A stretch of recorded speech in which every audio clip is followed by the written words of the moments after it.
Brett, what's going on, man? Thanks for joining me on the Order of Man podcast. Yeah, my pleasure, Ryan. Thanks for having me. Really appreciate it. Yeah, of course. It's been I don't know, 2 or 3 months in the works now or so. I think we had just mentioned that we were talking when I was driving across the country here to our property in Maine. Yeah, exactly. And I knew exactly what that feeling was like because 3 years ago, my wife and I did that same drive from LA to Atlanta. And we had never really been to Atlanta. And so it was just kind of a new journey, new adventure. So I loved when you said that. That really resonated with me and made me smile. Yeah. So you're in Atlanta now? Is where Yeah, you're we live located about now? an Okay. hour outside of the perimeter in Woodstock. But yeah, Okay. yeah. What brought you out there? I mean, it's weird when people ask that because I don't have a clear answer for what brought us out here. I don't know if you did or where you are with that. Yeah, real simple. And I'll try to keep it short so I don't bore anybody. I had made the decision to go out on my own. And so I train athletes for a living, but I also work with special forces and some organizations. So we knew that we needed a city that had a large international hub because I'll fly about 80 to 100,000 miles a year, but also an organic population where a lot of athletes resided in the off season around some military bases. And then they're also, out of respect to some friends of mine that have established businesses and things in other states, we kind of wanted to explore a new area of the country. So this was 2 hours away from our hometown of Omaha, Nebraska. Good values, very agile in terms of the airport access, like I said. And this was a better place for us to raise a family than somewhere like Los Angeles, just in our opinion. You were way more thoughtful about it than I was. I was like, yeah, Maine, that sounds good. Let's do that. I kind of felt like any, mini, miny, mo, and just this is where we ended up. Hey, either way, it looks like it worked out well for you, judging by the background and the sense of peace in your voice and calm, man. So whatever works. Yeah, no, it's been good. You said you decided to go out on your own. Were you working with an organization, a team? Like, where were you before you branched out and got on your own into Atlanta? Yeah, so a combination. I worked in college football for a while, both at the University of Nebraska and then Southern Illinois University. And then I worked for a private organization named Athletes Performance, now Exos. And within that organization, I did everything from working with high school kids, middle school, to professional baseball players, football players, rugby, kind of the gamut. At this point in my career, I worked with athletes from 23 sports. And so was a part of that organization, went and co-owned a gym out in Los Angeles and was contracted out there to kind of help them create a system and get some things going. That was a 1-year agreement, 1-year contract. And then after that, wrote a book and decided, you know what, it's time to kind of roll the dice. We're young and we wanted a little bit more freedom and autonomy in some things that we were doing. Where I worked before, they were all great places, but you couldn't really own your intellectual property. Yeah. And I just felt like it was time for me to kind of do that and establish that. That's cool. Yeah, I actually felt that way a lot with regards to my financial planning practice. I was 6 years or so, maybe 7 tops into my financial planning practice. I was working with another firm, and great firm, didn't have anything bad to say or anything wrong necessarily, but felt like I really wanted that control and autonomy of my life, and developed and started my own financial planning firm. And here we are, 10 years later, and it's pretty crazy. So and I think there's no better time to do that, right? Yeah, Like there's no true. better. And I think there gets to be a point where it's some people take that jump too soon. I'm like you said, I'm really grateful for the experiences I had that all primed me. But in my field, it was a little weird. It was kind of, there were also some opportunities where, we looked at going back into pro sport, but some of the organizations said, hey, if you come and work here, you got to kill the book. No more book, no more speak. And I was like, well, why? And they said, well, strange. Yeah, they were, their word to me, this specific organization is we want to hire a coach. We don't want a brand. And when I talk to people in other, domains, they were like, man, if I wrote a book, I'd be able to get a promotion or this and that. So that's just kind of the way strength and conditioning is right now. As a profession, it has a lot of growing to do. It's a great field, but it doesn't really know kind of where it sits in regards to these kinds of things and having a presence outside of the classic role of a strength coach. Yeah, that's a great point. I think I think it's almost viewed, not even almost, I believe it is viewed as a threat, right? It's a threat to the status quo. It's a threat to the system. We don't want this independent thinker. We want a drone, right? And I'm not going to talk bad about the organization you were with, but it seems like generally a lot of these companies and organizations kind of feel that way when they have a high producer, somebody who wants some autonomy and control and individual freedom over what it is they're doing and how they're running their side of the business. I think you stated it perfectly. I think it's a lot of, the word is thrown around a lot. It's systems based, kind of going back to Frederick Winslow Taylor that kind of just said, hey, we're going to optimize everything. Everybody's replaceable as long as the system's in place. I don't really believe in that. I think that, of course, people have to play within a certain sandbox. Otherwise, everybody just runs around being rogues. But I think at the end of the day, people are the ultimate performance variable, and not everybody is not replaceable in every circumstance. You can have the best system in the world. That's just not how the world works. I mean, look at airlines, right? Like they have systems. You check in at this time, you do this. Everything is very clockwork. All it takes is one person to have a little bit of apathy or one person to not have a great demeanor, and that can cause a cascade of issues down the road. So I don't think people are plug and play, but everybody's gonna have a different view on that one. Yeah, I mean, even take the airline industry. You have an organization, for example, that's so stuck in their old patterns and their old ways, and then you have one bitter or negative employee, and the airline industry is a great example of this. I remember when I was little, I actually used to like flying. It was pleasurable. It was enjoyable. The stewardesses at the time, can't call them that now, they're flight attendants right now. They were attractive. They were pleasant people, and I enjoyed it. And now it's just, I mean, you travel, like you said, 80,000, 100,000 miles a year. It's miserable. Yeah, And the threat to the status quo now is that you have private planes. They're on the rise. You have leasing companies, right? And so there's this threat to the old way of doing things. And if those companies don't evolve and don't grow, they're going to be left in the dust. Yeah, you bring up a great point, Ryan, with kind of referencing the halcyon days of traveling, right? That Mad Men, Pan Am, everybody gets dressed up. What an experience. And now it's like, it's so funny. I used to belong to TSA pre-check, and then that line gets longer than the regular line. Oh, for sure. So now, I've seen that longer. I'm like, suckers. So now I had to buy Clear. And now, people are starting to find out about Clear. And it's just like, there's always a new obstacle. And I live an hour and a half away from the airport. So I got enough crap I got to deal with. Yeah. But you're right. It's just different. We've fallen in love with systems. And I think that happens in a lot of different industries. And we've gotten away from people and social skills and the necessity of being able to show mastery in that domain.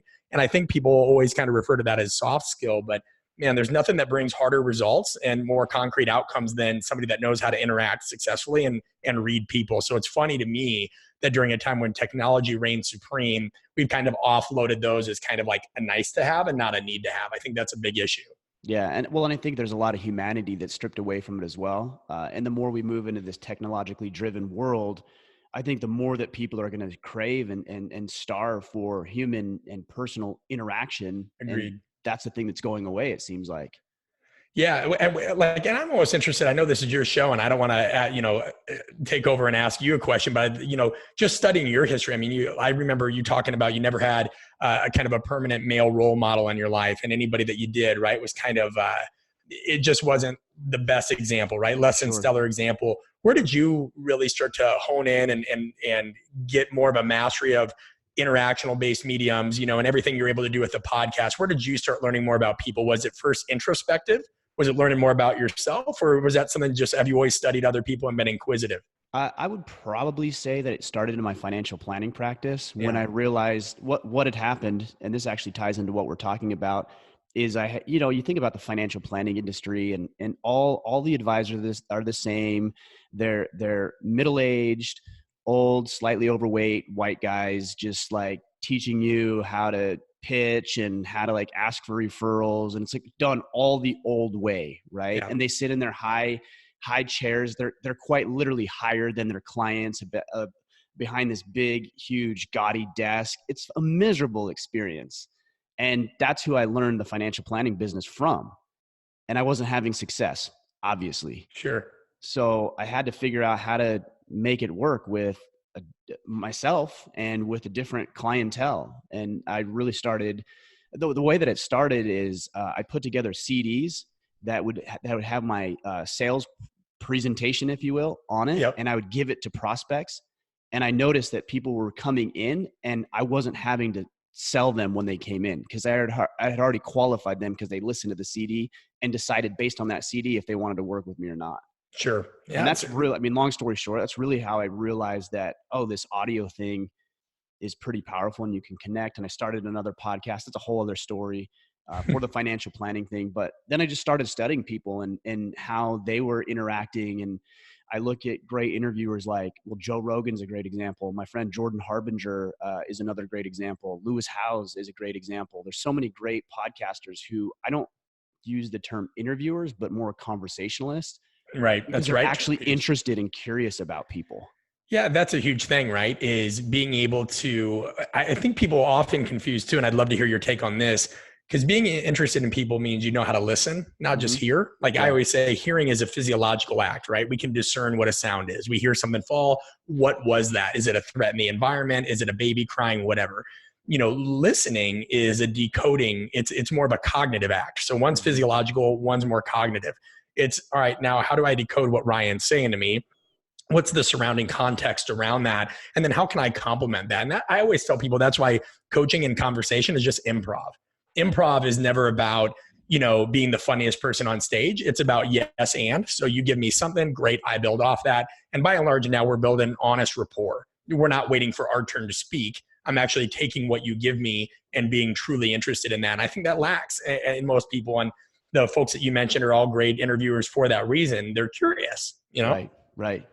Yeah, you bring up a good point. And even I think about our conversation for the past 10 minutes or so. I mean, I may have asked you a few questions. You may have asked me a few, but really it's just a conversation. I say something, you say something. I say Right. something, you say something.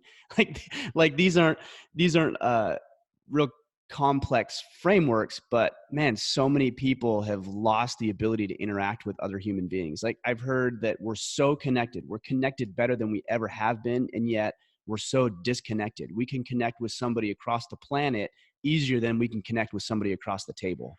Yeah, I mean, that's what you just mentioned is one of the hallmark phrases I put in my book, is kind of, we have this idea we've lost social agility, we've lost social intelligence. And what you see is people are so starved for kind of basic elements in their life that it's funny. You see kind of everybody, and I love it too, but decor wise, we see people almost wanting this restored wood and this nature look and I think we crave the same thing in our just social lives. I think what I've even learned about myself is the harder I work, the more reprieve and relaxation I find in just good discussion, right? Mm-hmm. Like that Yeah. in itself. I just spent a few days in Puerto Rico with my cousins down there, and he's like, "Well, what do you want to do when you're down here? Do you want to?" And I'm like, "Man, you know what? I just want to talk and kind of hear what you've been up to," because he's a really intriguing guy.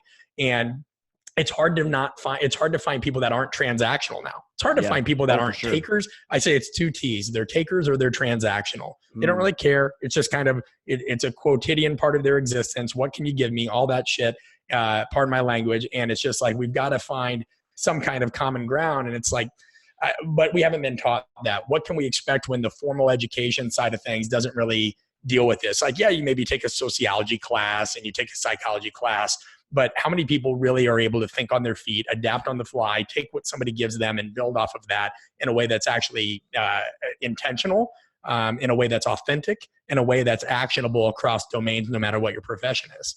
Yeah, and it's really, I mean, it really is that. It's simple. I think about with my kids. We've got 4 kids, and we were at dinner the other night, and my kids order their food. They're old enough. Even my 3-year-old, he knows how to say words. Yeah. So they place the orders with the waitress, and she was blown away. She's like, "Oh my gosh, I can't believe your kid! Like, thank you for letting your kids order their own food." I'm like, "What do you mean?" She's like, "Yeah, nobody does that. They order their own food." I'm like, what a disservice that we're doing Yeah. when we don't give our children an opportunity to communicate, to use their words, to relate with other people, to connect with other people. And it is that simple. It's using little opportunities like that to give them experiences where they're going to be able to better interact with another human being, not a robot or a keyboard typing away and being negative on social media or whatever it may be. Well, I think to pick up on a specific word you use in that phrase, you said it's simple, right? But some things are simple, not easy. True. And I think what I've learned is most people don't work on their communication because it's taken for granted. Yet, if you ask an audience of 4,000 people, hey, how many of you have miscommunicated at some point in your life or had a misunderstanding?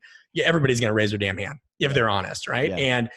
But like, how many of you? I remember when my book came out, there was somebody, we all have trolls, and this guy was like, "I don't need a book to learn how to communicate. I do that every day." And I was like, "Well, Obviously that's you do. right." I'm like, "Well, that's actually why we should need it. Anything you do every day, we can probably optimize." And I think Right. my big learning from that was I was hospitalized at a young age. At 15 years old, I spent a year of my life in the hospital. I was around a lot of subject matter experts that could tell you anything from, there's dietitians, psychiatrists, psychologists, doctors, but none of them really knew how to relate. It was almost like they were socially skewed more than they were socially skilled. And you felt like a silhouette. You kind of felt Mm. like this nameless, faceless thing that was just a patient, that was a symptom. And I think that was my big aha moment, because I saw you spent a lot of other time with other patients in this hospital. And there was a junior Olympic wrestler who was beaten by his father. There was a woman whose husband had left her. And so that kind of created issues in her life. Everybody had their own story. Right. Yet the doctors and nurses just kind of saw us all collectively lumped together as like symptoms. Mm-hmm. And that was really when it dawned on me, like, oh, there's a difference between having content knowledge and having knowledge of people and the interactions between them. And that was a huge game changer for me in terms of just being more introspective and more interested in other people. Because it's not just like, Ryan, it's not like, all right, in your financial planning practice, right? It's not just like poor interactions don't just lead to poor outcomes. Like they could change somebody's life dramatically, right? Absolutely. 100%. It's just, it can cost somebody their life. It could cost somebody their life savings. No matter the context, it has huge consequences. Yet, all right, it's just something we kind of passively are like, yeah, I'm not really good at communicating. It's very odd. I think maybe the reason that is because we do it so often that it's like once you are immersed in something, it's no longer something you have to be real conscious of. 100%. Right. So we talk every day. So because we do it every day, we don't think much about it. But if we were going to go fly a plane and we're learning how to fly a plane, we're going to be conscious about the steps and how to go through the sequence of events because we're not familiar with it. And I think that familiarity probably breeds some level of complacency and really not worrying about how to communicate effectively. 100%. I mean, that's where the Dunning-Kruger effect is amplified, right? The things that we do most commonly are the things that we're most confident in. And that Dunning-Kruger, right? Like if you look at that classic image, it says when you're the most confident in something, you're usually the least competent in it, right? The brightest people are dramatically aware of their deficiencies, right? Sure. Like somebody came up to me the other day and they're like, hey, I'm sure you heard this all the time, but I enjoyed your book. I'm like, listen, one, I don't hear that all the time. And two, the internal voices in my head constantly tell me that book was not good enough. The internal voices in my head tell me, and I'm not like some negative, like, you're worthless, right? But like you're a perfectionist. When you want to add value to people's lives, it's never good enough for your own taste. Do you get that in your work ever? I feel that way, but I make a very, very conscious effort to accept people's compliments fully. That's something I've been working on more this year. And that was something that I just knew, like, all right, take the compliment, idiot. Yeah, that's a tough one for sure, though. Very hard. Because in your mind, you're a high achiever. You want to be successful. You know that you could do better, and you will do better next time. And that's like the internal script that's playing. And externally, you just need to say, "Thank you. I accept your gift." Yep. Excellent point. I think also I've had to be more aware of the fact that I've always had a chip on my shoulder, just because I've had a litany, again, going back to your kind of origins about this podcast, at least from what I understand of it, you wanted to challenge people in different aspects of manhood and some things that you maybe weren't I just felt like I had a lot of people when I was trying to go a different path in my career. There were a lot of people that openly voiced like, oh, you're too young. You shouldn't have written a book. Or if you get out of college football, you'll never get back in this again. It's just a very competitive field, right? You have people that inherently scarce resources, especially working with elite athletes. Yeah. So everybody feels like, oh, I got to control my little thing. And it's like, well, I'm going to take a lateral step here. But because I've had a chip on my shoulder, that makes it harder because when people are like, oh, you've done so much, I'm like, I haven't done enough. Like, I need to get better. Right. But you're right. It is this part of just being intentional and saying like, hey, I can sit here and take stock of where I'm at. I'm not saying I'm satisfied with it. I say it's a family motto. I'm always grateful, never satisfied. And I need to live that more. I like that distinction. One thing I've tried to do is I feel the same way in that I have a little bit of a chip on my shoulder, even something to prove. I think a lot of successful people probably do. And You're probably more familiar with that with your work and the elite athletes that you're working with and warriors that you're working with as well. I look at it and think, okay, I'm going to try to harden myself internally in that I'm going to try to be tougher, more resilient, stronger, physically, mentally, emotionally, but I don't want to harden myself externally to the world. Right? Yeah. I want to be hard. I want to be tough and strong and capable, but I don't want to harden myself to other people because I have that chip on my shoulder. Right. Yeah. I think there's nothing more to add on that one. I think you start to callous it. Right. Yes. And to a degree you have to, because you got to take the lumps too. There's going to be things in every venture, there's a vulture, and whether that's something that didn't go the way you wanted. Right. So it's a metaphorical vulture that just kind of eroded away at that outcome, or it's people that will try to kind of, people will rip off intellectual property. Like all this stuff is just like, you're going to have to deal with it. You're going to have to, it's kind of death by paper cuts, and you got to be able to move on. And I think that resilience, like my background was in boxing. And so the more I kind of realize, oh, you know what, it's just punch, counter punch. You know what I mean? Keep going. and never get too hung up. Because in a fight, if you saw red, you're dead. You just start swinging like Rocky Balboa. Oh yeah. But that doesn't work like the movies, right? That doesn't work. Oh, I don't know. I don't know from experience, but I imagine that's the case. Sure. Like you just got to chill out. And I think like the more I go back to those experiences, my first fight won by knockout. Second one, my girlfriend was in the crowd, my girlfriend at the time. I just, and I ended up just getting picked apart. And so like, I have to remind myself, hey, you've learned this lesson before, just in a different way. Yeah. Chill out. Like that chip on the shoulder doesn't always serve you. It can kind of be, sometimes it fortifies you and sometimes that emotion leads to erosion. Yeah, as long as you use it correctly. I mean, the analogy that ties in with what you're saying is I've started this jujitsu journey over the past 3 to 4 months. And, you know, the first couple of classes, I pride myself on being strong. I was relatively athletic in high school anyways. I never played college sports. I was decent. I was okay. Yeah. Small, but decent. And so I prided myself on being capable and being strong and being technical. And then you get to jujitsu and I'm like, I'm just going to bull rush and strength and power everybody. And then I'd have these 150-pound dudes who would just like tie me up in pretzels and knots. And I was so frustrated until, and I'm still learning, but learn how to just relax, be present. You know, you don't need to be Hulk, but you don't want to be a wet noodle either. Right. But just relax, take it in, figure out, be calculated about what's going on. At times you may need to exert a little bit more strength in bursts and moments, and then you go back to your controlled and relaxed center. And so this is an analogy for life. Yeah, 100%. And I think that the combat sports in general are that, right? Whether it's jujitsu, wrestling, boxing, what have you.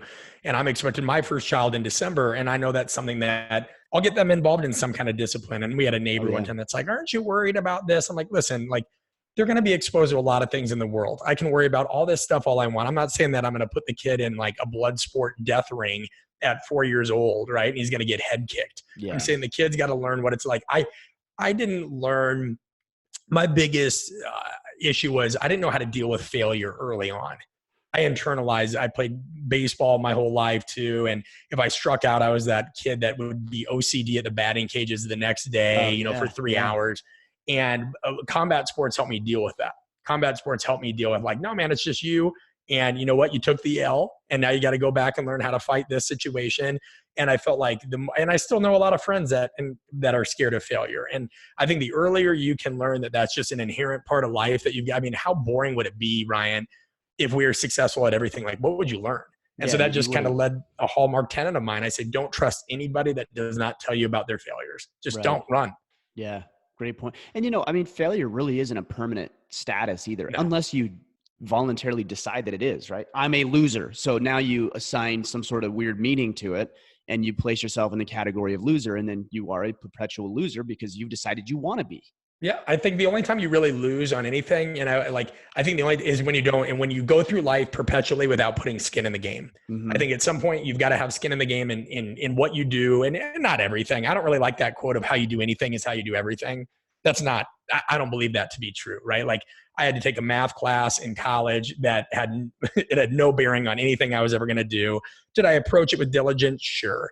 Like, did I let it run my life? And did I approach it the same way I run my business now? No, because that doesn't have the same impact. Sure. But like, I do think there's like a point where you've got to take a stand for something, and you've got to put skin in the game for things that you care about, and you've got to see them through. And the earlier you can teach somebody to do that, not be so risk averse at all times. I mean, how would that work out in the investing world, right? Like you have to manage risk for a living. That's the point, right? Skin in the game. Yeah. You had said that you were in the hospital at an early age. Do you mind sharing with me did you have a medical condition or an injury that you were dealing with? Yeah, a combination of things, really. And this is a big part of my book because it was a big part of my journey, right? Like, especially getting to know more about myself. So as I alluded to, competitive athlete pretty much my entire life.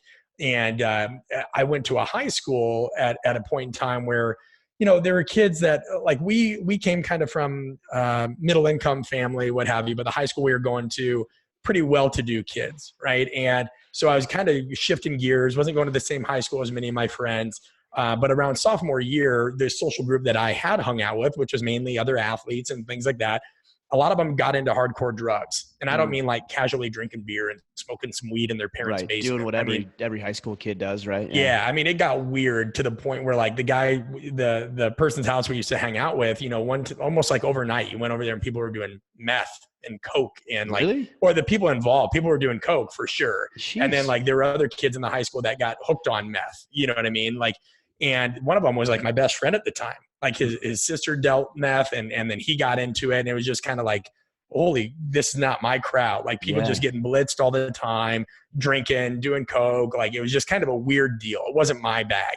And at that same time, my parents were going through divorce, joint custody. So I'd spend Monday, Wednesday, Friday with my mom, Tuesday, Thursday with my dad, every other weekend switch off. So I got really astute at packing a duffel bag, right? You're going, I bet. But like, there's just a lot of crap going on, man. And I didn't really feel like I belonged anywhere. Like, so I'd work out after school just for general, like, doing training for sports, what have you.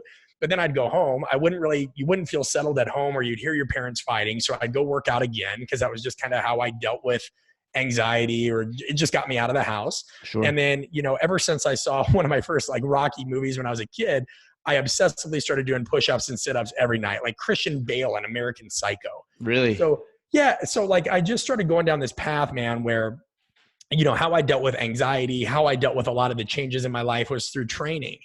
But I was 15 years old. I didn't know anything. And so it became, first it was a release, then it became an obsession, then it became a compulsion.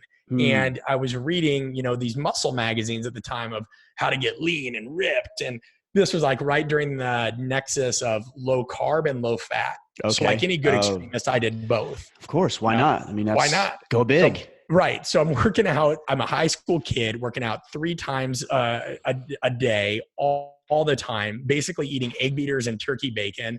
And it doesn't take much of the imagination that I just kind of started wasting away. Yeah. I mean, I became hyper conscious of everything I was doing, which is a form of anorexia. Like it was just like I was eating, but everything had to be a certain macronutrient profile, and I was burning way more calories than I ate. So long story short, one day training, blacked out, went to the doctor. Doctor's like, heart, kidney, and liver are so like, you're so malnourished. Heart, kidney, and liver are at risk of failure. You need to be hospitalized immediately. So I get sent to an inpatient eating disorder hospital in Minneapolis, Minnesota. And I promise you, there's no embellishment here. Anybody that's been to a place like this would call in and tell you this is 100% the truth. You wake up and your blood's drawn.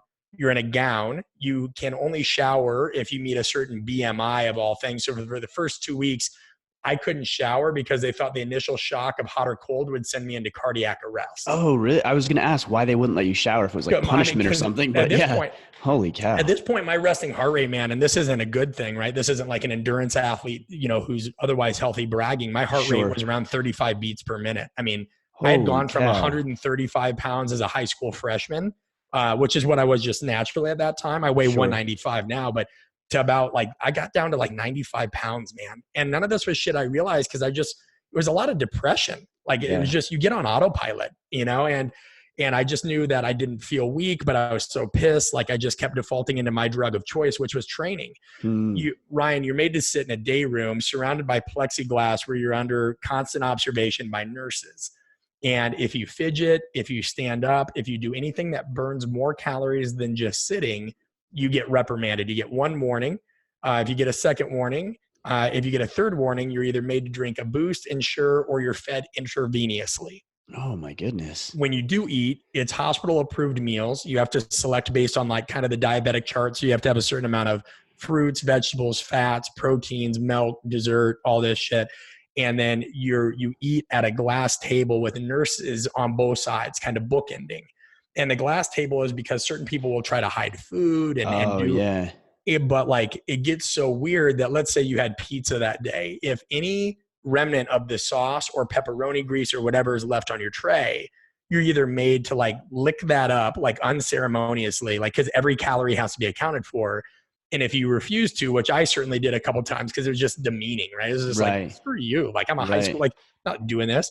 You're either given a Boost or Ensure or fed intravenously. Now you're a minor, so you can't leave. You have no choice. And then if you do disobey in any way, according to their perception, it's written in your chart. And so now your stay is extended. Or they try to just med you up, And so a lot of times, insane. like, oh dude, like the amount of times I saw nurses and doctors sitting there debating what antidepressant they should put somebody on. And like, just because they basically didn't say what they thought they should have said in like group therapy. Yeah. It was basically like just drugging people up and not trying to get to know what really underpinned their issue. Like I said, there was a guy in there was a junior Olympic wrestler that developed same kind of like OCD with training than I did. Right. That was in there because his father beat him after losing a national level tournament. And instead of like people understanding, oh, exercise and nutrition manipulation are his form of control, it was like, nope, you're scared of a calorie. We're going to force feed you and we're going to med you up. You're not allowed to exercise, Ryan. Like you can't, if you meet a certain BMI, which in itself is ridiculous, you got to do like ankle weights and physio ball crap. Just nothing really. I'll spare your guests the rest, but the gist is, so one time I finally got to leave the hospital because for the full year, you're stuck on the 8th floor. Like you don't just get to leave.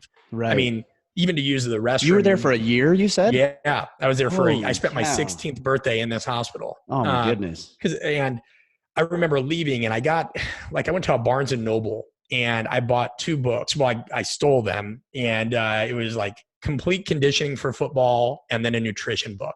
And when I say I stole them, it was like the hospital doesn't allow you to bring anything like that in because anything that's diet or exercise centered, they'll toss your room. Like you don't get any of that. Yeah, all that contraband you got. Right. So I hid those books in the book jacket of like, I don't know, some motivational book and some book on golf because you'd have to go in and be like, this is what I got. Yeah. And read those books like as fast as I could anytime I was in my room alone. And eventually a therapist in the hospital that, we were able to meet and kind of just got it was like, I don't think this is the place for you. We got to get you out of here. She convinced my parents of that.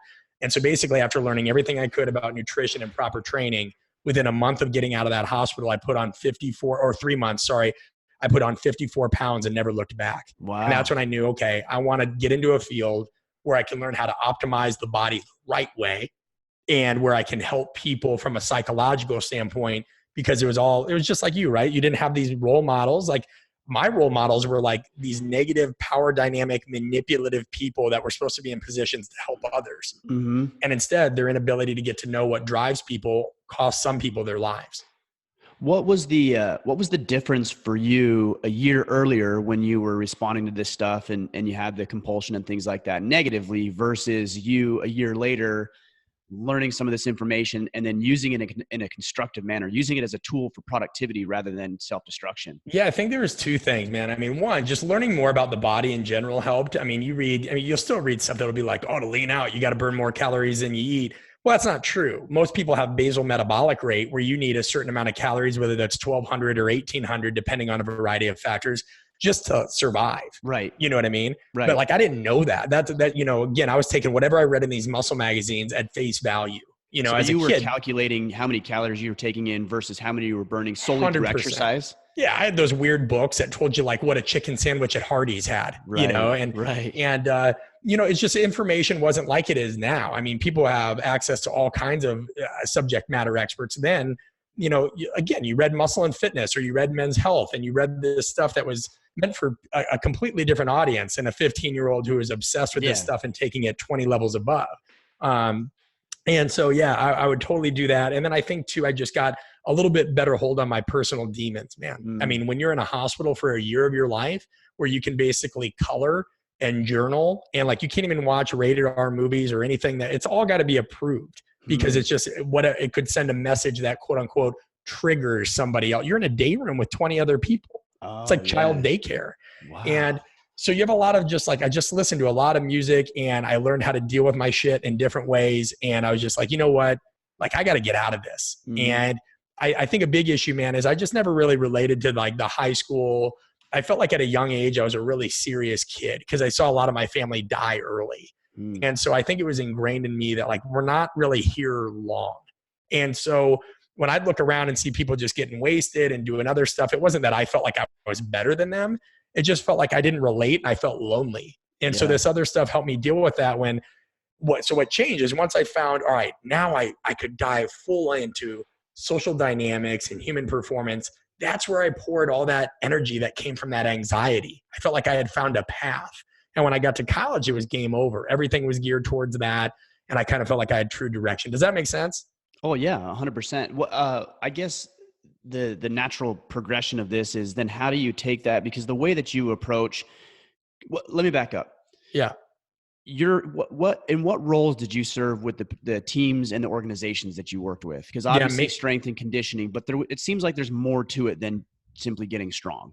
Yeah, 100%. I mean, I think what I learned, a little bit into formal strength and conditioning is, you're always looking for ways to make your programs better. Mm-hmm. But what I learned after a while is the limiting factor to any program is one's willingness to buy into it, right? Like what kept one athlete who enjoyed training, like if two people are on the same program and let's say, their nutrition, let's say all things being equal for the most part, the person that likes training and understands the why and enjoys training and gets the true transfer and purpose of it is going to get better results from the same program as somebody that's halfway bought. And you saw it all the time. Like you saw, we had an athlete from St. Louis. The kid had always been naturally gifted, didn't like the weight room. He had gotten hurt a lot of times before in the weight room. And so when coach would say, hey, we got heavy squats today, well, this kid's just kind of doing what he needs to do to get done with this workout. Where, a lineman from rural Iowa, who he loves that, right? He's going to get under and have a higher output. And so what I learned is just the limiting factor in anything in life is engagement, buy-in, consistency, and not compliance as much as commitment. So that's when I started getting into the headspace of like, all right, I got 110 athletes here or 105 or 15 or whatever it is. I need to get them locked in from a psychological side. And once I have that, the physical training's easy, Interesting. So let's take this example with this young man you're talking about.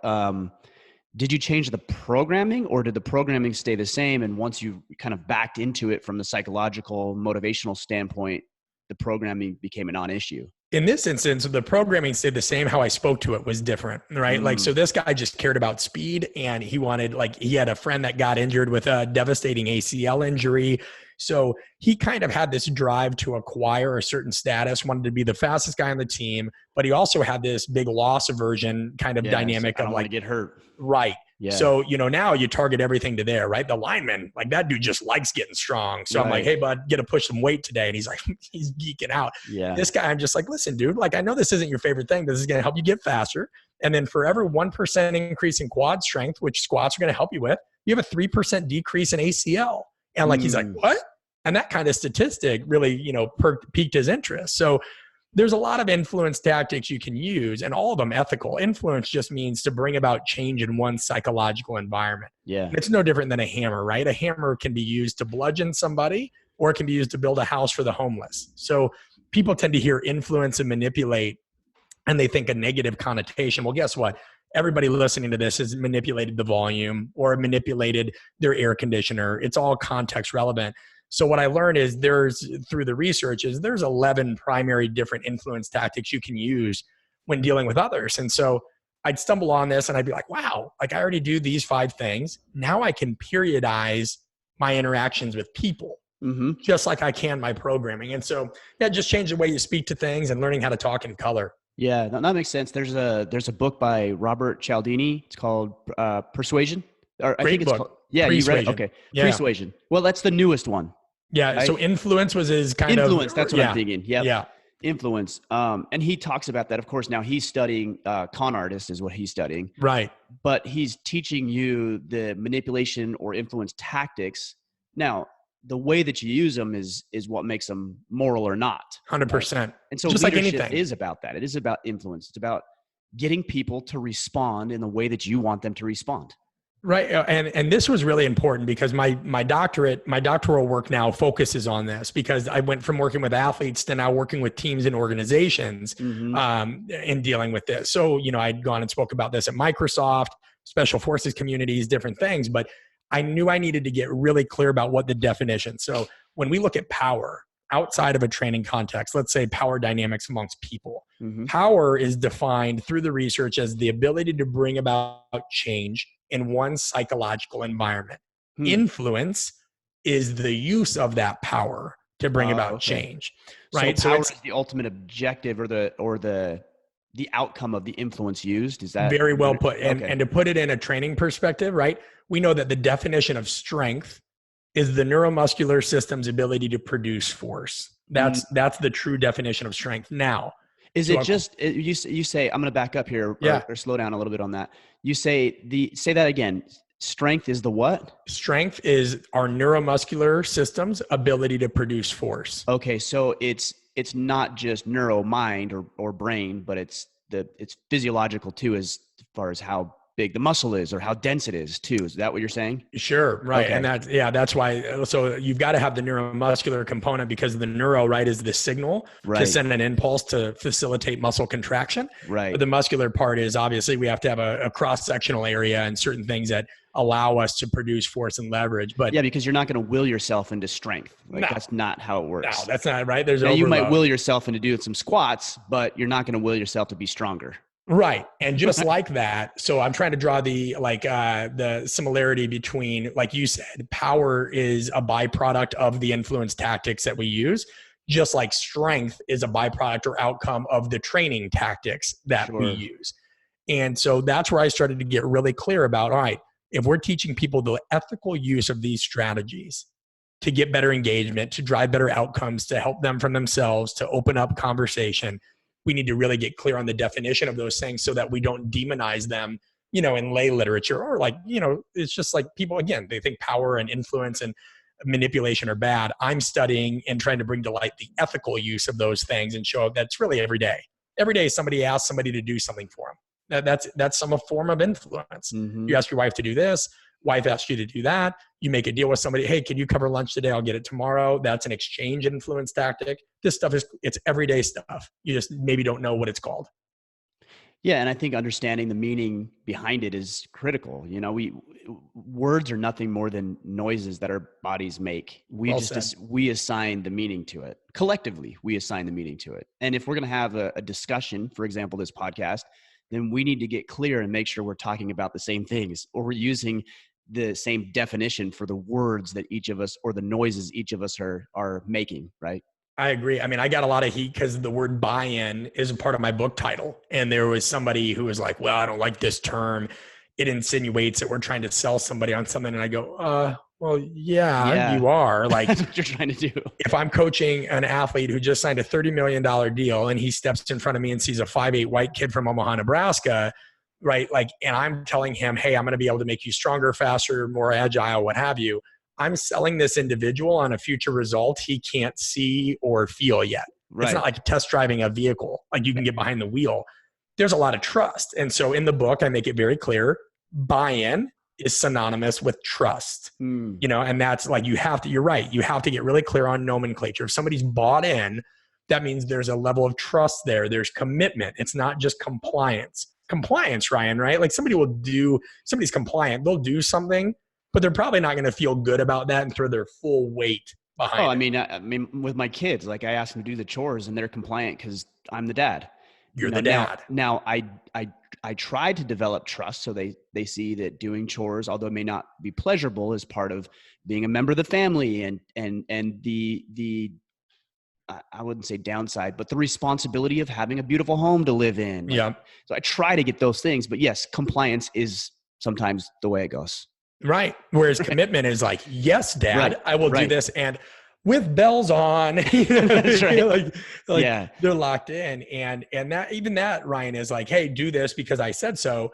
That's what's known as a legitimating influence tactic. You're using a formal kind of authority to facilitate an outcome. So there are what are called hard influence tactics, the do this or else, or these are the rules, the hard nose. And then there are soft ones where it's like, hey, like, let's exchange. It's reciprocity. Or, hey, I'm going to tell you why, rational persuasion, or I'm going to give you an inspirational appeal, like a rah-rah kind of. There's influence tactics on all ends of the spectrum. It's just knowing how to surf the curve. Yeah. And this goes back to what you were saying earlier, is being able to listen and be curious about other people. Like, this is not going to work, I imagine, if you're gaming the system. You don't actually really care about your athletes or employees or family members. You just want them to do what you want them to do. You actually have to care. It's sad I would even need to say that, but I think it kind of needs to be stated. Yeah. And that's the beauty of it, right? In a time where it's so easy for us to kind of get like fooled by some kind of chicanery or like just charlatan, like what's interesting is even if you're a very skilled orator, eventually your actions are not going to be synonymous with what you're delivering. So it's very easy to ultimately see if somebody's full of it or not based on the buy-in process if you're using ethical means. Because like you're either going to get the outcomes or you're not. At the end of the day, I still got to get results. Right. This is why we don't trust politicians. They can speak well and they say all the right things, but we know their actions, there's a gap of integrity there. Right. And it's almost like an expectation. And it's also what drives me nuts a little bit. I might take some heat from this, but it's what drives me nuts about like guru seminars where people are just like chanting and pumped up. It's one thing to think positive, right? And you need that. There's true power in that. But I actually think that people run too far from like the dark. There's an upside to your dark side. And I think for me, that's what the hospital made me focus on.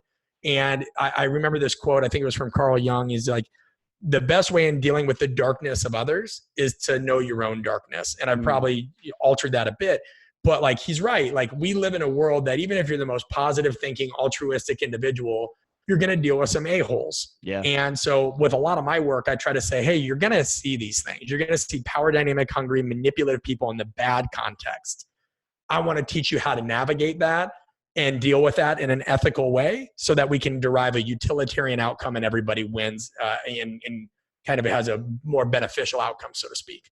Well, and I think also based on what you're saying in that quote, there's a level of empathy in leadership as well, meaning that, 100%. okay, so I see this dark side of an individual, whether it's an integrity gap or pride or laziness or whatever, pick something. If you see that or not see it, but if you were willing to recognize that in yourself, because we all have that too, yep, that I think equips you with some tools and ideas of how to best approach this in somebody that you are trying to motivate or influence. 100%. And this happened the other day. You know, I was training an athlete and somebody asked, hey, can I shadow you? And I'm like, sure, you know, just like respect kind of the privacy of the individual. And they're like, that's all good. And the athlete and I were doing some stuff with a weight vest, kettlebell, TRX, not traditional like squat, clean, deadlift, what have you. And the guy gets done, or we get done with the session, and the gentleman that comes over and shadows like, hey, kind of disappointed.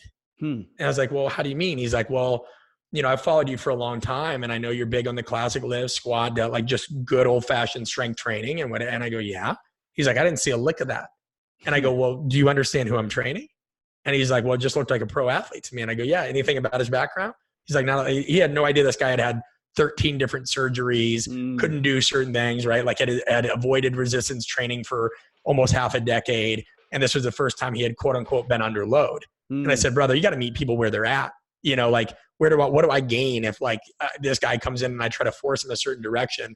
Overload is relative. And so for him to do weight vest stuff, kettlebell work, all this stuff, that is a tremendous stimulus for somebody in his position. And the guy was like, well, I never thought of that. And I'm like, it's like you said at the beginning, Ryan, like you spend more time listening, seek to understand, right? Yeah. Because at the end, and we live in a time now where it's like that gets shot out in the interwebs. Like, oh, I saw Brett Bartholomew do this. He doesn't do that. And it's like, bro, like you don't learn how to tell the time before you ask how a watch works. Right. You know? Yeah, I think this is indicative of a greater problem in society. You know, I get messages from people that, you know, for example, I might make an Instagram post about something, like one small element of masculinity that they may happen to disagree with. And they take that out of context and they say, well, see, you're an asshole or you're this or you're that because you said this one thing. I'm like, whoa. Did you see the 2,000 other posts or comments or articles or podcast or book that I read? And I told an individual in particular, I said, look, you're taking one video is on YouTube, and that's a whole other conversation. Right. You're taking one video you saw on YouTube and applying it broadly to the depth of my work over the past 5 years. And I said, read the podcast or read the book, listen to the podcast, watch the other videos. And then I ended with, you know, but normally people that make these kind of comments aren't really interested in doing a deep dive into what they're figuring out. And that's a problem with society is a lack of discernment, a lack of context, and really a lack of trying to understand what another individual is saying or what their experience is or how it fits into their grand strategy or plan or whatever of who they are. 100%, Ryan. And really they're projecting their own stuff on you. Right? That's I talk about this in one of my workshops. It's called fundamental attribution error. So everybody's done this, right? Follow the logic here. And if it doesn't make sense, I'll try to do a better job of explaining it. Because if I can't explain it to a 6-year-old, I don't know what the hell I'm talking about anyway. So everybody's seen that person in traffic that's darting in and out, Mm-hmm. and they're speeding. And generally when we see that person, what is something we might say? Oh yeah. What a dick, what an a-hole, what a jerk, whatever. Right. It's a personal attribution. What a dick. That person's a dick. Now, how many of us have also, maybe at times, right? It doesn't have to be, have done that same thing. But when we do it, it's like, oh, I'm late for an appointment. Right. Or We I know justify that or I got to rationalize pick my wife up from the airport.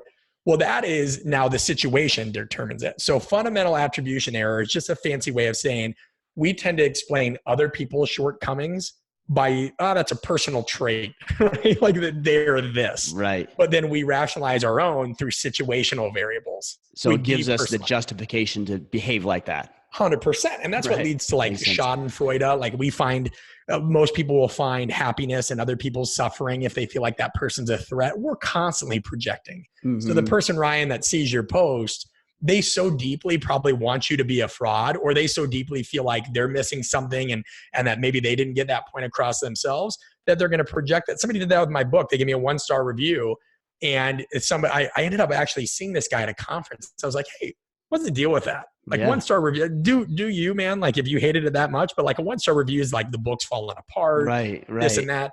And the guy, I think like, I don't think he ever expected me to see me in person, but he said, you know what?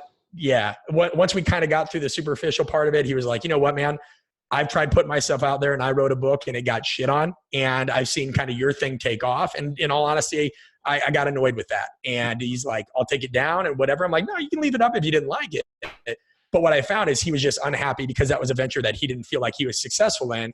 And somebody had shared my stuff on social media and he just kind of felt like he said it. He's like, I was tired of seeing your stuff. And that was interesting. At least he was honest. Yeah. I mean, that's true. And yeah, that's interesting. You know, I saw a study at one point, and I'll probably butcher the terms of the study, but they asked a bunch of people if they could have one of two options. The first option was you can have a 10% increase in your annual salary, but your neighbors, they'll be making more than you. They'll be making 10% more than you. Or you can have, and I might be butchering these numbers, but you can have a 5% decrease in salary, but everybody, your neighbors around you, will have a 10% decrease in salary. So you'll be making less, but you'll be making more than your neighbors. Which one do you want? And the majority of people chose the salary reduction simply because they had more money than a neighbor. Yeah. Well, and somebody listening to this is like, well, hell no, that's not me.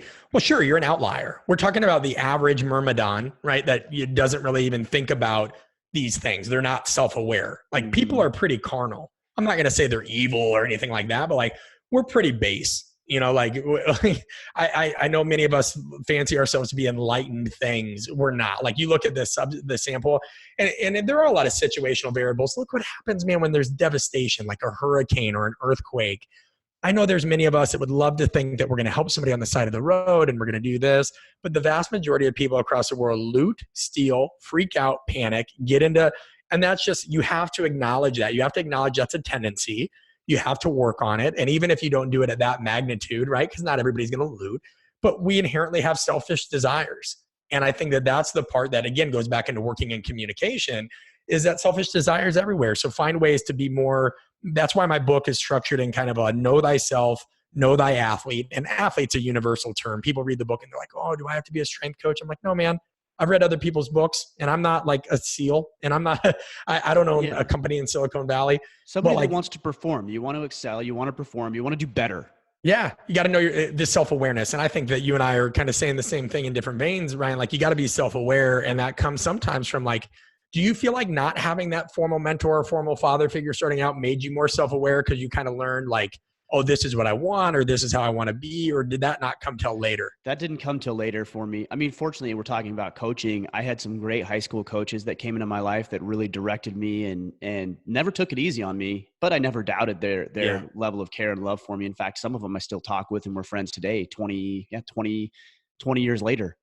That's how it should be. Yeah, no, it was great. For me, I think it just, that awareness came from looking around at some deficiencies in my life and then attaching it to some of what I believed at the time were the reasons for that. And I think I got that assessment right, which allowed me to correct the behavior and then ultimately go on to start this podcast and lead the movement I'm trying to. Yeah. Well, and I think then And that in and of itself, I would imagine, like just the feedback from viewers and the people that have had shared experiences to some degree in different domains made that worth it. I mean, you might not have had that if you had that classic mentor. Oh, like there's no doubt I wouldn't be here if that were the case. And that's what I mean. Like, that's what going back to the whole, like, why I don't really get into the self-helpy leadership classic bookstore, like, let's not talk about the ugly stuff kind of thing, is like, people sometimes just need to realize that, sometimes virtue is vice and vice versa. Sometimes like some of your biggest downfall in life sets you on that path. Like, why run from that? Or like somebody asked me the other day, they're just like, I can't get certain negative thoughts out of my head. And I'm like, well, this is a spectrum, right? Like, if you're always negative, that's one thing. If you wake up some days and you're sad or you feel crappy or like, that's life. I don't feel like we should try to like talk ourselves out of that. Like, you kind of have certain emotions for a reason. Just deal with it. Like, there's cloudy days for a reason sometimes. And I don't think it's doing any good things for mental health, telling people that they need to be happy all the time. And no, I mean, you're suppressing a lot of that and not really dealing with it. 100%. And a guy, how would you relate to somebody if you were always happy? You never would. Well, and you know those kind of people. I know those people. In fact, I said this to myself the other day. I can't remember who or in what context, but it was somebody that was just like smiling for no reason. And I remember thinking, why the hell is that person so happy? And immediately I didn't trust him. Yeah. Because it didn't seem real. It's disingenuous. Yeah. Yeah. It was crazy. I had somebody the other day say, well, what makes you so special? I don't know. I wrote something and what makes you so special? I'm like, I'm nothing. My beard. Like, yeah, that's it. Just the beard. I told him, I'm like, nothing. I'm actually not that special. Like, I have faults. I have things that I'm dealing with. I have patience issues. There's I have integrity issues at times. Like, there's all sorts of things that I deal with, but I'm aware of it and I'm trying to work on it like any other human being. Yeah. You gotta start from truth. Like, if you paint yourself in the light that things are better than they really are, you're not only are you kidding yourself, you're setting yourself up for failure because you're not recognizing what needs to be shored up.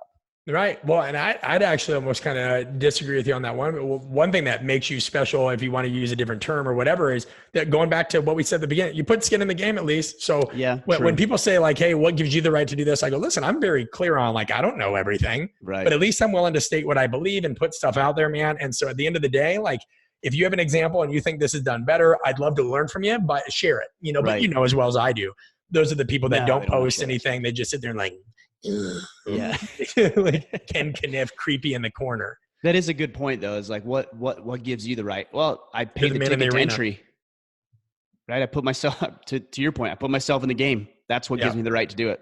Like, I put myself here. Yeah, and you reserve the right to be wrong. Who cares? At the end of the day, like, as long as people say you went hard and you were honest, like, that's what I say. I'm like, and I tell people once or twice a year, hey, if you're expecting these things, unfollow me. I'm not that guy. I'm not giving you this. I'm not giving you that. And that's not out of disrespect. I'm just letting you know, right? Like, cause I'm that guy that would much rather have 1,000 true followers than 1 million kind of takers. We get enough of that in life. And I think sometimes people say that, but I don't think they really believe it, but I that's another reason I think it's interesting to engage on social media and what have you, is you'll find that, like, generally, if you advertise something, you're only going to convert a certain percentage of social media, quote unquote, followers anyway. Sure. Like, I find that there's a distinct difference between people that just follow me passively and people that are on my newsletter, people that are on the newsletter. Right. And, but that goes into understanding social dynamics as well. As somebody would say, oh, I can help you do this and you can get a better following. I go, you know what, man, there was one tenet, the best advice I ever got. And it's the reason I don't pay for expensive marketing or I don't engage in certain tactics and what have you, is excellence is self-evident and so is bullshit. And what I mean by that is, if and maybe it's just the dumb Midwesterner in me from being from Nebraska, but I just think if you keep your head down and provide value instead of leading with vanity, eventually the right people will find out about your work. And there's nothing more powerful than word of mouth with other good people that just understand that you're not a con artist. Because you and I both know people with millions of followers that it's like, it's a circus. They're not providing any real, they're just telling people what they want to hear.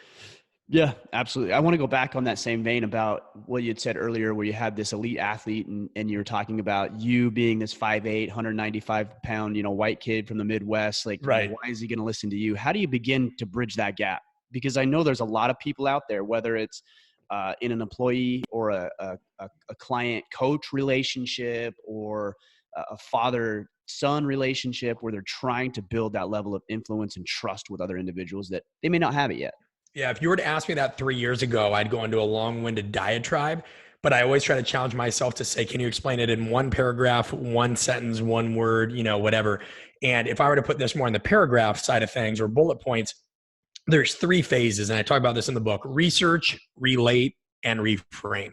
So when I first meet somebody, I want to learn as much about them as possible, right? Like, and not just like surface level, how you doing today, right? It's like, tell me about your favorite coach. Why were they your favorite coach? What's your training history been like? What do you enjoy outside of sport? How is that? I try to discern I get a huge picture of who this person is. And it's not like I'm sitting there like just launching these things at them. So yeah, they feel because like that becomes a problem too. Right. We weave it into just like we're doing right now, right? We weave it into a discussion. Sure. It's either a phone call prior or if they just show up, like, it's spread out. It's a little micro interactions, right? And then that leads to the second part. So they don't feel cornered, Ryan. It's relate. I never take something from them without showing subsequent vulnerability and telling them something about myself. Because a lot of people will, and there's an art to that disclosure, right? I'm not like, oh, I was hospitalized out of the gate. Let me pour my heart out to you. You have no idea who I am. You haven't earned that right either. At some point, just like talk to them about like, either weave in something that they've given you, like summarize what they said, show them that you've been listening and kind of add your own 2 cents to something, right? You can't try to, and so many people will try too hard, just let it be organic. And then finally is reframing. So once I know a little bit more about them, they know some stuff about me, I've shown them that I've listened and I actually give a shit and I can summarize what they're saying.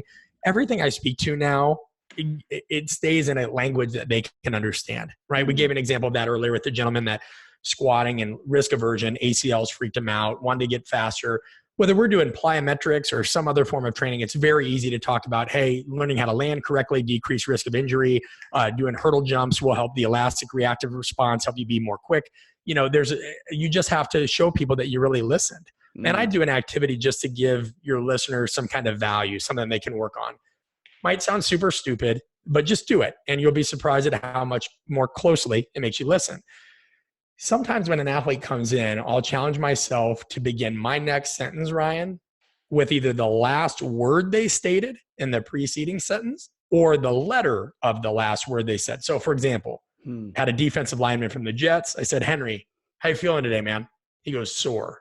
What's the last letter in sore? Oh, I'm sorry, E. Sorry. Yeah, right? So I go, everywhere or anywhere in particular, Henry? And he's like, really in my chest, right? T, right? Well, today we're going to do a lot. And like, it's just a brief, it sounds corny, but the thing is for somebody like myself, and I imagine a lot of your listeners, like if they're passionate about something, they just douche. Right. This made me a little bit more intentional about addressing exactly what he's talking about. And it's interesting. It's simple, man. It's one of those things that too, I'm a big believer in testing yourself. I've always been out to kind of prove myself. Like, am I a fraud? Because if I am, I'm going to wait. I don't want to waste my time. I need to get into another field. And so, I'd go give presentations early on in my career. And they were things that, I didn't maybe have to talk about periodization or agility, stuff that I'm pretty decently well read on. It's my responsibility to be well read on. And somebody would be like, oh, aren't you going to look over your slides? And I'm like, listen, dude, I look over real quick to make sure that I stay true to the structure of the story. Sure. But if I have to sit there and do this, and I don't know my shit, and I need to get in a different, and that's just me. I'm not saying that's what everybody needs to do. No, I think everybody should probably have a pretty good grasp on what it is they're talking about if they're going to present on it. Right. And like, so these little games, even if they seem sophomoric or stupid, are just ways of making sure that I stay sharp. Yeah. That I'm listening and that I'm not just hearing. And so research, relate, and reframe is kind of a 3-stage framework I look at in terms of managing those initial interactions and making sure that you set them up for future success. Does that make sense? It makes total sense. I like that reframe. And I think, you talked about the disclaimer with relating that you're not going to just bombard them with your vulnerability, right? Right. But also the reframing thing, I think sometimes it could come across if you don't practice this as pandering to somebody, right? Yeah. Or treating them like a moron. Yeah. So you got to be very cautious of that as well, I imagine. 100%. I mean, but it's like you said, right? It's this delicate balance. Like, most people that are in the field of performance would understand that if I get under heavy load in any facet, right, there's going to be motor unit recruitment. right? Like our brain senses our nervous system. We need more muscle fibers and we more resources to be able to drive. You think an athlete gives two shits about motor unit No, recruitment of and course. neuromuscular They want to win. excitation?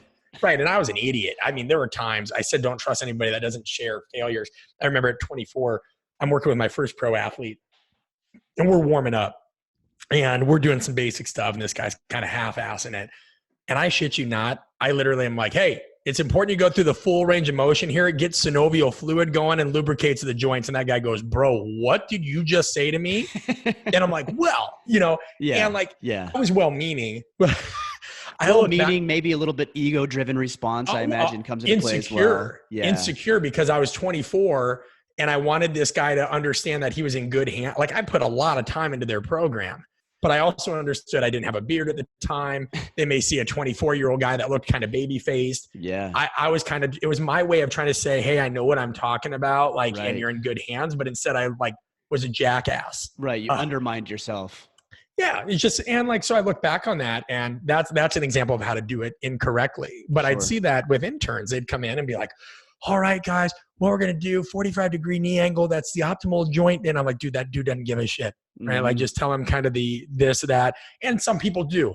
So I ask them that. I'll ask guys, I'll be like, hey, who here's more visual? Who tends to be a little bit more analytical? And like everybody's a mix, right? Right. And somebody would say, oh, I have a presentation on this. Somebody's like learning styles or horse crap. And I'm like, well, maybe in the classroom, of course, we don't want to just like cater to somebody's quote unquote learning style. We want to expose them to a variety. Sure.